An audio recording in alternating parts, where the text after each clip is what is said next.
नमस्कार, आप कैसे हैं? हम सब की ज़िंदगी में उतार चढ़ाव है। जिस चीज़ को हम ज़िंदगी कहते हैं उसमें ऊपर नीचे चीज़ें होना, सुख होना, दुख होना, प्रॉब्लम्स आना, चैलेंजेस आना लाजमी है, क्योंकि ज़िंदगी की कोई गारंटी नहीं लेके आता कि life is going to be a bed of roses. मैंने कई बार इस बात पे बहुत ध्यान दिया है। और वो लोग कौन से हैं जिनकी ज़िंदगी में बहुत ज़्यादा उतार चढ़ाव आता है, लेकिन तब भी वो ज़िंदगी में आगे ही बढ़ते जाते हैं। जब मैंने इसके बारे में सोचा, उन लोगों के बारे में सोचा जो अपनी ज़िंदगी को आगे बढ़ाते रहते हैं despite challenges, despite problems, despite ढेर सारी तकलीफ़ें, उन सब में मैंने एक क्वालिटी देखी। ये बात बहुत साल पहले मेरे टीचर ने मुझे बताई थी और उन्होंने ये कहा था, ज़िंदगी में प्रॉब्लम तब बहुत बढ़ जाती है जब आप ये मानना शुरू करते हैं कि आप अपनी प्रॉब्लम से बहुत छोटे हैं। उल्टी तरह से कहा जाए तो आप ये मानते हैं कि आपकी जो प्रॉब्लम है वो इतनी बड़ी है, इतनी ज़्यादा बड़ी है कि आप उसको हैंडल करने में कोई क्षमता रखते ही नहीं हैं। जब उन्होंने मुझे ये बात बहुत साल पहले कही थी, तब वो समय था जब मेरे फादर की अभी डेथ हुई थी और हमारी फाइनेंशियल कंडीशन अच्छी नहीं थी।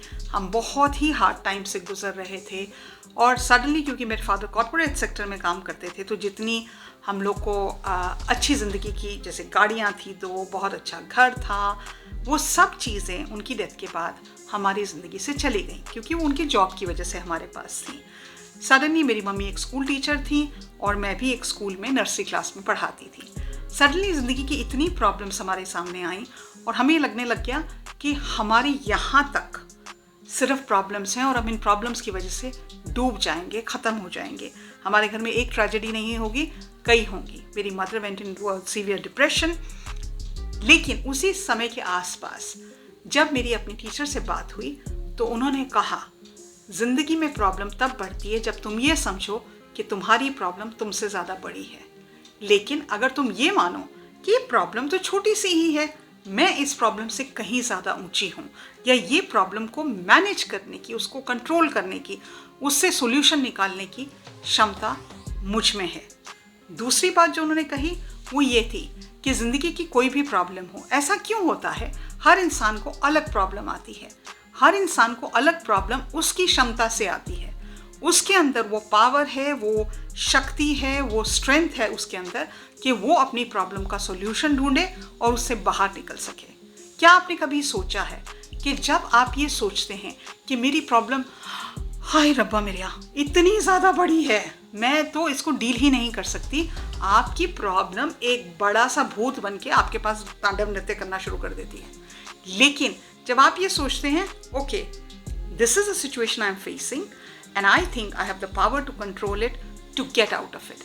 चाहे वो प्रॉब्लम फाइनेंसिस को लेके हो, चाहे वो प्रॉब्लम रिलेशनशिप को लेके हो, चाहे चिल्ड्रन की अपब्रिंगिंग को लेके हो, चाहे करियर की हो, चाहे मेंटल हेल्थ की हो। जब आप अपने आप को ये कहते हैं, ये प्रॉब्लम मुझसे छोटी है, ये प्रॉब्लम का सोल्यूशन मेरे हाथ में है, चुटकी भर में सिचुएशन बदल जाती है। प्रॉब्लम वही रहती है, लेकिन हमारे अंदर की जो पावर है, हमारे अंदर की जो स्ट्रेंथ है, वो जागरूक होती है और वो हमें ये बताती है, you can manage this, you can do it, it's not bigger than you. हमारे शास्त्रों में लिखा गया है that we have been created in the image of God and somewhere we are so similar to him that we are gods ourselves. आप कोई भी हिंदू शास्त्र उठा लें, उसमें यही बात कही गई है। स्पेशली वुमेन को लेके, वुमेन को अपनी स्ट्रेंथ को उजागर करना, ये मानना, ये समझना कि ये मैं हैंडल कर सकती हूँ, बहुत बहुत बड़ी क्वालिटी है। क्योंकि सोसाइटी को ले लीजिए, हमारे कल्चर को ले लीजिए, हमारी पेरेंटिंग को ले लीजिए, हर तरह से दुनिया में नारी को अबला ही माना गया है। नारी अबला तो बिल्कुल भी नहीं है, नारी शक्ति है और उस शक्ति के अंदर अपने आप को डिप करना, उस रिजर्व को अपने अंदर पाना, ये हम सब कर सकते हैं। तो इस सोच को रखना कि हमारी ज़िंदगी में जो कुछ भी आएगा, अच्छा बुरा, ऊपर नीचे जो भी आएगा, उसको झेलने की और उससे बाहर निकलने की क्षमता मेरे अंदर है, is a game changer. So think about it, focus on it and change your life. आज के लिए इतना ही। नमस्कार।